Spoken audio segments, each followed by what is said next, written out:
여러분, 아침마다 혈당 측정기 드시는 분 계십니까?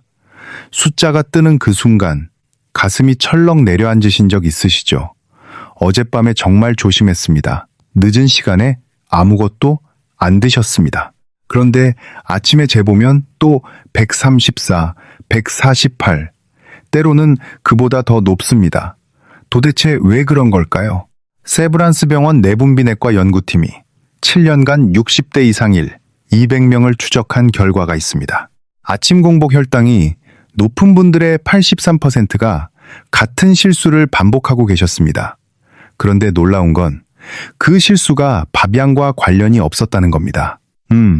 이게 무슨 말인가 하면요. 우리가 당연하다고 생각했던 습관들, 그 안에 원인이 숨어 있었다는 뜻입니다. 오늘 이 부분을 정확하게 말씀드리겠습니다. 왜 밤새 굶었는데도 아침 혈당이 높은지, 그리고 약 바꾸지 않고 습관만 바꿔서 어떻게 수치를 안정시킬 수 있는지 하나하나 알려드리겠습니다. 그리고 영상 뒷부분에서 정말 중요한 이야기를 하나 해드릴 겁니다. 혈당 측정기를 잘못 사용하고 계신 분들이 의외로 많습니다. 측정 방법 하나만 바꿔도 수치가 달라지는 경우가 있습니다. 이건 꼭 끝까지 보셔야 합니다. 저는 소화기내과 전문의로 25년째 진료하고 있습니다. 그동안 수천 명의 어르신 환자분들을 배웠습니다. 우리 세대분들 정말 열심히 사셨습니다. 자식 키우느라, 가정 지키느라 밥심으로 버텨오신 분들입니다. 그런데 거의 모든 분들이 같은 질문을 하십니다. 나는 정말 적게 먹는데 왜 아침 혈당만 안 내려갑니까? 이 질문에 대한 답, 오늘 확실하게 드리겠습니다. 우리 가족들 걱정 끼치지 않으려면 이건 꼭 아셔야 합니다. 그 전에 한 가지만 부탁드리겠습니다. 지금 이 영상을 보고 계신 분들 중에서 아침 혈당 때문에 답답하셨던 분, 좋아요를 한번 눌러주십시오. 여러분이 이 고민을 함께하고 있다는 걸 저도 알 수 있습니다. 자, 그럼 왜 아침 공복 혈당이 높게 나오는지 먼저 이해해 보겠습니다. 이유를 알려면 밤동안 우리 몸이 무엇을 하고 있는지를 먼저 아셔야 합니다. 우리 몸을 하나의 가게라고 생각해 보십시오. 아침에 문을 열기 전에 직원들이 미리 물건을 정리해 놓아야 합니다. 그래야 손님이 왔을 때 바로 대응할 수 있습니다. 우리 몸도 똑같습니다. 우리가 잠들어 있을 때 새벽 3시에서 5시 사이가 되면 몸은 하루를 시작할 준비를 합니다. 이때간에서 미리 당을 꺼내 혈액으로 보내기 시작합니다. 이 과정을 새벽 현상이라고 합니다. 건강한 분들은 이때 인슐린이 적절하게 작용해서 혈당을 잘 잡아줍니다. 하지만 나이가 들수록 이 조절 능력이 약해집니다. 그래서 아침에 일어나서 재보면 수치가 높게 나오는 겁니다. 두 번째 원인은 밤사이 저혈당 반동입니다. 잠깐, 이건 좀 중요한데요. 만약 저녁을 너무 적게 드셨거나 약 효과가 강해서 밤에 혈당이 확 떨어지면 몸은 이걸 위험 신호로 인식합니다. 마치 화재 경보가 울리는 것처럼 긴급 반응이 시작됩니다. 그러면 몸이 스스로를 보호하려고 당을 급하게 만들어서 혈액으로 보냅니다. 그 결과 아침에 수치가 오히려 더 높게 나타나게 됩니다. 그러니까 정리하면 이렇습니다. 저녁에 너무 많이 드셔도 문제, 너무 적게 드셔도 문제입니다. 이해되시죠? 세 번째 원인은 수면입니다. 이건 많은 분들이 놓치시는 부분인데요. 잠을 깊이 자지 못하거나 코를 심하게 골거나 자다가 자주 깨시면 몸은 계속 긴장 상태에 놓이게 됩니다. 이때 스트레스 호르몬이 분비됩니다. 이 호르몬이 하는 일이 뭐냐면 혈당을 올립니다. 서울대병원 수면센터 연구에 따르면 수면의 질이 나쁜 분들은 아침 공복 혈당이 평균 19 정도 더 높게 나왔습니다. 약 한 알 효과에 해당하는 수치입니다.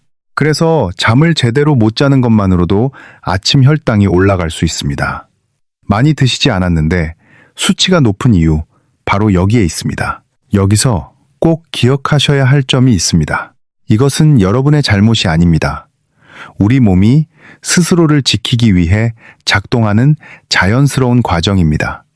우리 세대가 젊었을 때는 이런 걸 몰랐습니다. 그때는 먹고 사는 것만으로도 바빴으니까요. 하지만 이제 알았으니까 고칠 수 있습니다. 그게 중요합니다. 우리 손주들과 오래오래 건강하게 지내려면 지금부터 시작하면 됩니다.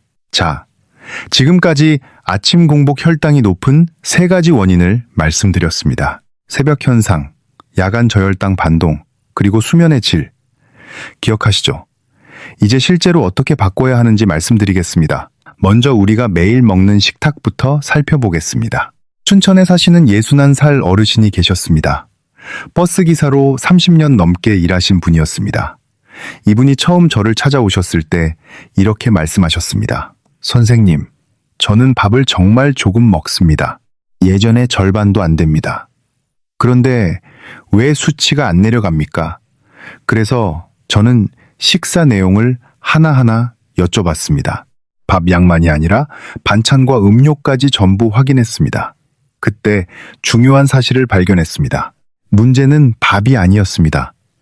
이분의 식탁에는 매일 생선 조림이 올라왔습니다. 국물 요리도 자주 드셨습니다. 김치는 빠지지 않았고 식사 후에는 믹스 커피 한 잔으로 마무리를 하셨습니다. 겉으로 보기엔 건강한 식단입니다. 하지만 이 음식들에는 공통점이 하나 있었습니다. 바로 눈에 잘 보이지 않는 당분이 들어있다는 점입니다. 조림 양념에는 단맛을 내기 위한 재료가 꽤 들어갑니다. 국물 요리에도 생각보다 당이 포함되어 있습니다. 믹스 커피에는 이미 설탕이 상당량 들어 있습니다. 이것이 바로 숨은 당분입니다. 한 번에 보면 아주 적은 양입니다. 그래서 대부분 괜찮다고 생각하십니다. 하지만 하루에 여러 번 반복되면 이야기가 달라집니다. 동전 하나는 가볍지만 계속 쌓이면 무거워지는 것과 같습니다. 하루 동안 쌓인 숨은 당분이 결국 아침 혈당으로 나타납니다. 그래서 저는 그분께 말씀드렸습니다. 밥을 줄이시는 것보다 더 중요한 게 있습니다. 어디에 당이 숨어 있는지를 아는 것. 그게 첫 번째입니다. 그런데 여러분, 여기서 한 가지 더 중요한 게 있습니다. 이건 많은 분들이 아직 모르고 계시는 부분인데요. 같은 음식을 드셔도 먹는 순서에 따라 혈당이 완전히 달라집니다. 이게 정말 놀라운 연구 결과가 있습니다. 삼성서울병원 내분비 내과에서 2형 당뇨 환자 340명을 대상으로 실험한 결과입니다. 같은 식단을 드시는데 밥을 먼저 드신 그룹과 채소를 먼저 드신 그룹의 식후 혈당 차이가 얼마나 났을까요? 무려 34% 차이가 났습니다. 같은 음식, 같은 양인데 순서만 바꿨을 뿐입니다. 방법은 아주 간단합니다. 3단계만 기억하시면 됩니다. 첫째, 채소를 먼저 드십시오. 나물이든 샐러드든 채소가 먼저입니다. 채소의 섬유질이 위장에 먼저 깔리면 마치 그물망처럼 이후에 들어오는 당의 흡수를 늦춰줍니다. 둘째, 그 다음에 단백질을 드십시오. 계란이든 두부든 생선이든 괜찮습니다. 셋째, 밥은 마지막에 드십시오. 이 순서만 지키면 됩니다. 이렇게 하면 같은 밥을 드셔도 혈당이 급격하게 오르는 걸 막을 수 있습니다. 돈 한 푼 안 듭니다. 내일 아침 식사부터 바로 시작하실 수 있습니다. 우리 어르신들이 늘 드시던 한식 밥상 그대로 드시면서 순서만 바꾸시면 됩니다. 우리 전통 밥상에는 이미 나물 반찬이 있지 않습니까? 그 나물을 먼저 드시는 겁니다. 밥상을 바꾸는 게 아니라 젓가락 드는 순서만 바꾸는 겁니다. 이거 가족들한테도 꼭 알려주세요. 자녀분들 건강에도 도움이 됩니다. 이해되시죠? 따라오고 계시죠? 자, 이제 저녁 식사에 대해 말씀드리겠습니다. 이 부분이 아침 혈당에 직접적인 영향을 줍니다. 많은 분들이 무엇을 먹느냐에만 집중하시는데 사실 언제 먹느냐도 그만큼 중요합니다. 우리 몸도 사람과 같습니다. 낮에는 일하고 밤에는 쉬어야 합니다. 그런데 밤 9시, 10시에 식사를 하시면 몸은 쉬지 못하고 밤새 일을 해야 합니다. 소화 과정이 밤새 이어지면서 혈당 조절도 불안정해집니다. 가능하면 저녁 7시 이전에 식사를 마무리해 주십시오. 처음엔 조금 불편하실 수 있습니다. 하지만 며칠만 지나면 몸이 훨씬 가벼워지는 걸 느끼실 겁니다. 그리고 저녁 식사 내용도 중요합니다. 밥의 양은 절반으로 줄이시되 완전히 끊으실 필요는 없습니다. 따뜻하고 소화가 쉬운 반찬을 함께 드시면 좋습니다. 특히 밥을 지을 때 한 가지 팁을 드리겠습니다. 밥을 한번 식혀서 드시면 소화 속도가 느려집니다. 밥이 식으면 구조가 변하면서 당이 혈액으로 들어가는 속도가 천천히 진행됩니다. 밥을 지은 후 충분히 식혀주시고 냉장 보관하셨다가 살짝만 데워서 드시면 됩니다. 이 작은 차이가 아침 혈당까지 영향을 줄 수 있습니다. 여기에 한 가지를 더 추가하면 더 좋습니다. 밥에 귀리를 소량 섞어 드시는 겁니다. 귀리는 마치 부드러운 솔과 같은 역할을 합니다. 소화 속도를 더 천천히 만들어주면서 혈관 환경을 깨끗하게 유지하는 데에도 도움을 줍니다. 자, 이제 많은 분들이 모르고 계신 이야기를 하나 해드리겠습니다. 바로 장 건강과 혈당의 관계입니다. 솔직히 말씀드리면 저도 처음에는 이 부분을 크게 중요하게 생각하지 않았습니다. 그런데 최근 연구 결과들을 보면서 생각이 완전히 바뀌었습니다. 고려대 약학대학 연구팀이 발표한 자료에 따르면 장내 유익균이 풍부한 사람은 그렇지 않은 사람보다 인슐린 감수성이 2.3배 높았습니다. 쉽게 말씀드리겠습니다.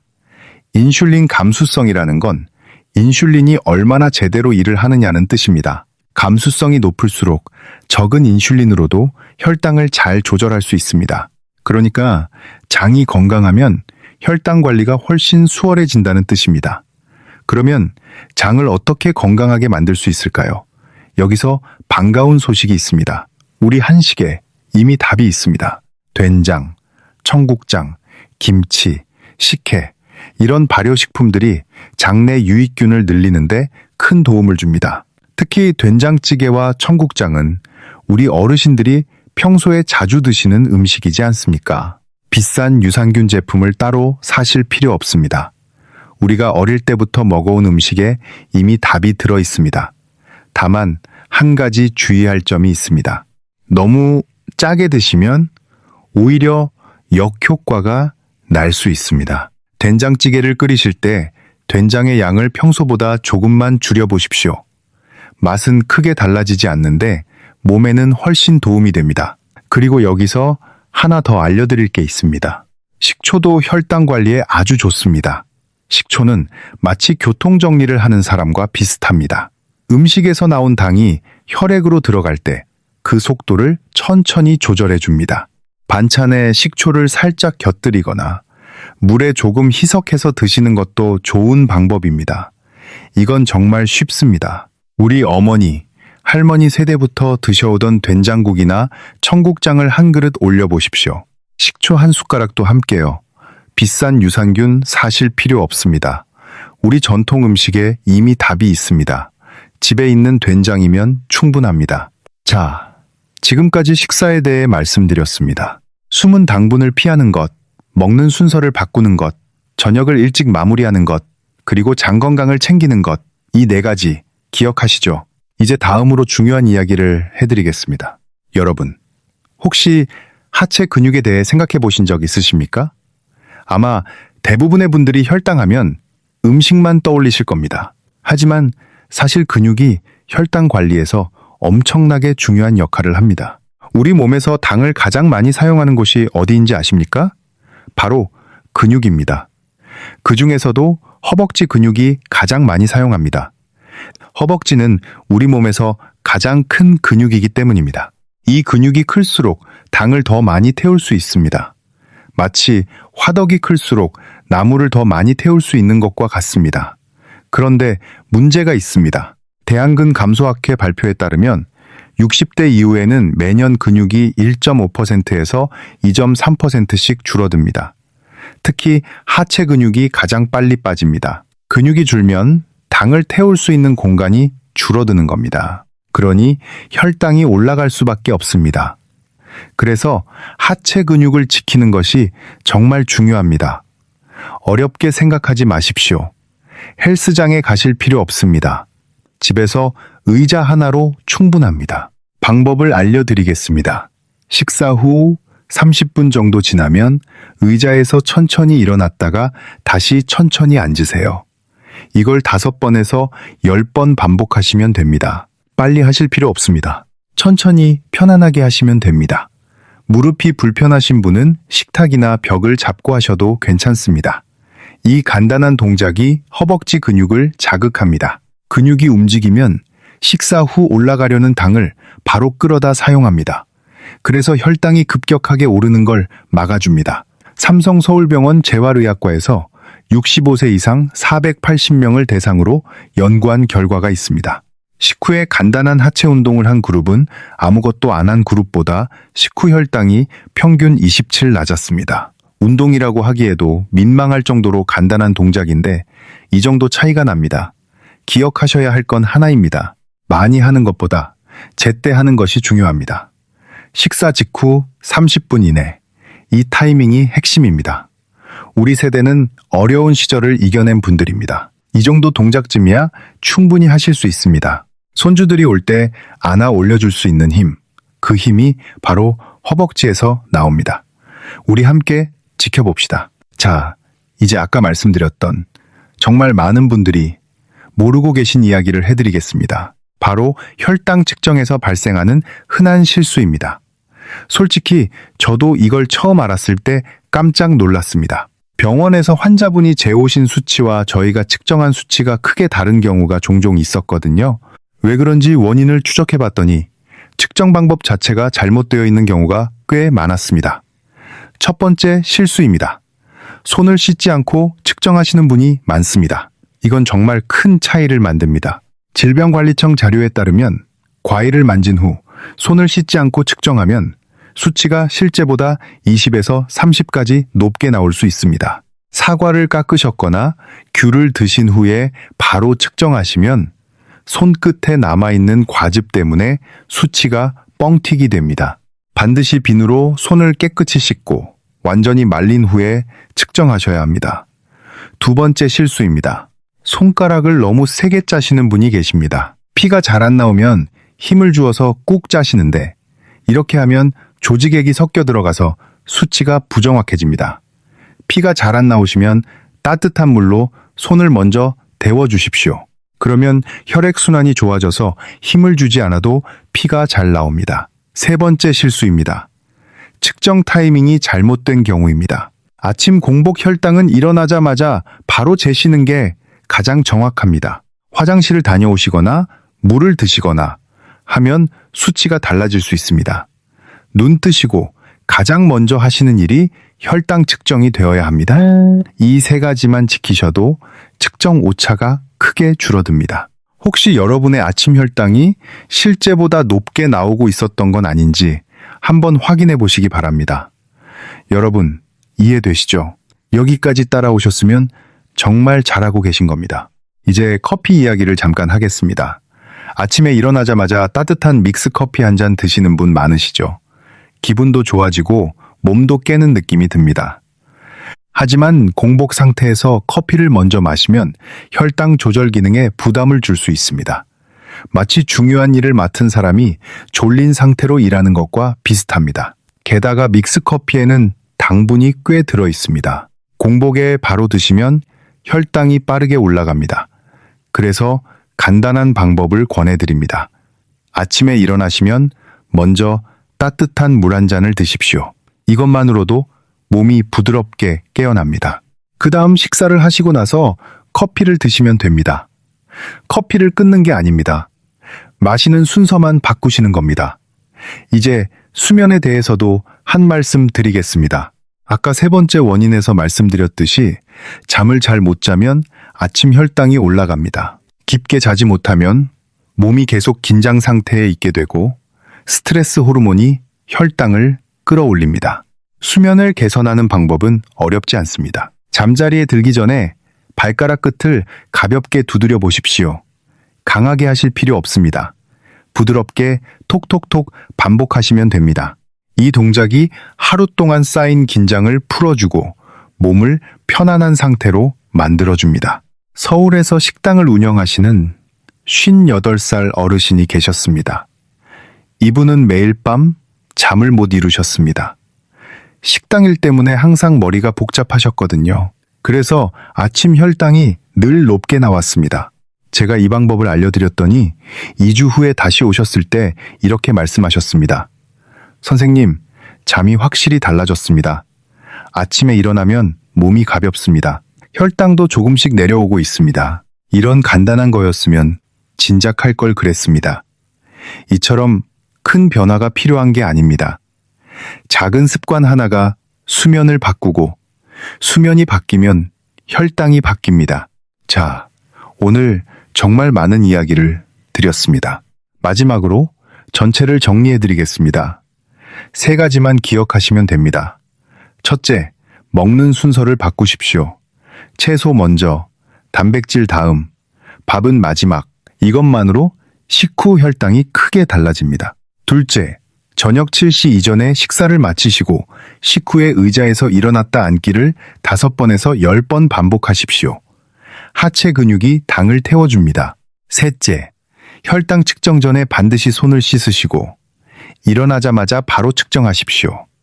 잘못된 측정이 여러분을 불필요하게 걱정시키고 있었을 수 있습니다. 이 3가지 내일부터 바로 시작하실 수 있습니다. 특별한 도구도 필요 없고 비용도 들지 않습니다. 이미 여러분 집에 있는 것들로 충분합니다. 일주일만 실천해 보십시오. 작은 변화라도 분명히 느끼실 수 있습니다. 몸이 조금 가벼워지고 아침 수치도 조금씩 달라지기 시작합니다. 그리고 3달이 지나면 그 변화는 훨씬 더 분명해집니다. 수치뿐만 아니라 몸 전체가 달라졌다는 걸 느끼실 수 있습니다. 우리 세대는 자식 키우느라, 가정 지키느라 정작 내 몸은 뒤로 했습니다. 가난한 시절, 밥심으로 버텨오신 분들입니다. 그동안 정말 고생 많으셨습니다. 이제 우리 차례입니다. 아직 늦지 않았습니다. 지금부터 시작하시면 됩니다. 하나님만으로 파라는 도 건강한 모습으로 손주들과 공원에서 산책하고 명절에 온 가족이 모였을 때 당당하게 건강한 모습을 보여드리는 것. 그것이 우리 자녀들에게 줄 수 있는 가장 큰 선물 아니겠습니까? 주변에서 달라졌다고, 얼굴이 좋아졌다고 하실 겁니다.